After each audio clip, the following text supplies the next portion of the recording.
જય શ્રી કૃષ્ણ। કેમ છો તમે બધા? મજામાં? આશા રાખું છું કે તમે બધા મજામાં હશો।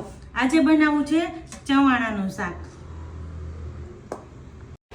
હવે જો ખાંડડી લઈ લીધી છે ને, સૂકી ડુંગળી લઈ લીધી છે ને, ટમેટું।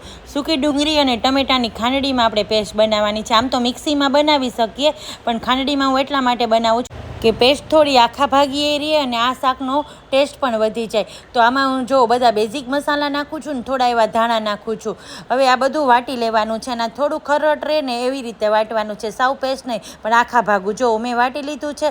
હવે આપણે પેન લઈ લઈને એમાં તેલ મૂકી દઈએ અને આમાં થોડું એવું ચડિયાતું તેલ જોશે, કારણ કે તો જ ચવાણાનું શાક સારું લાગે। હવે નાખી દીધું છે જીરું।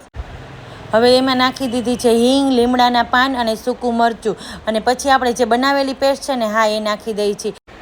હવે પેસ્ટને થોડીક વાર તેલમાં આપણે સાતળી લેવાની છે।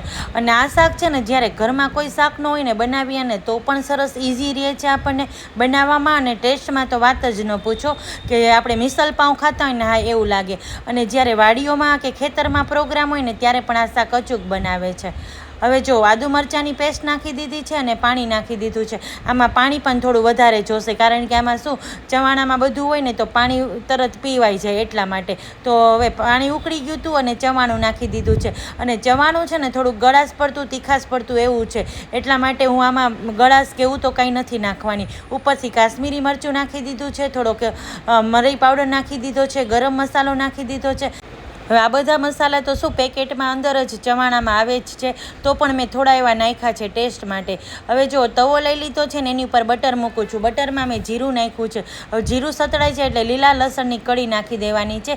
આ શાક પાઉં સાથે સરસ લાગે છે। આમ તો રોટલા સાથે, પરોઠા સાથે પણ સારું લાગે, જેને જે રીતે ભાવે એ રીતે, પણ હું પાઉં સાથે આપવાની છું, એટલે પીરસવાની છું પાઉં સાથે। અને બીજું હું રોટલી પણ વઘારવાની જ છું।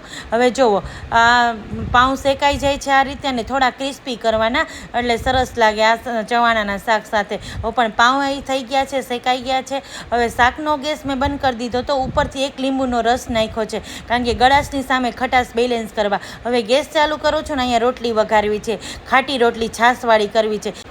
અને રોટલી વઘારેલીની રેસીપી તો મેં એકવાર આપી જ છે, છતાં પણ તમારે જોઈતી હોય ને તો મને કોમેન્ટમાં કહેજો। હવે થાળી પીરસી લઈએ, તો થાળીમાં છે આપણા શેકેલા પાઉં, સાથે છે આપણું ચવાણાનું સરસ મજાનું તીખું મીઠું શાક, સાથે તળેલા પાપડ છે, અને સાથે ડુંગળી ટમેટાનું સલાડ છે, અને આપણા બધાની પ્યારી છાશ તો હોય જ।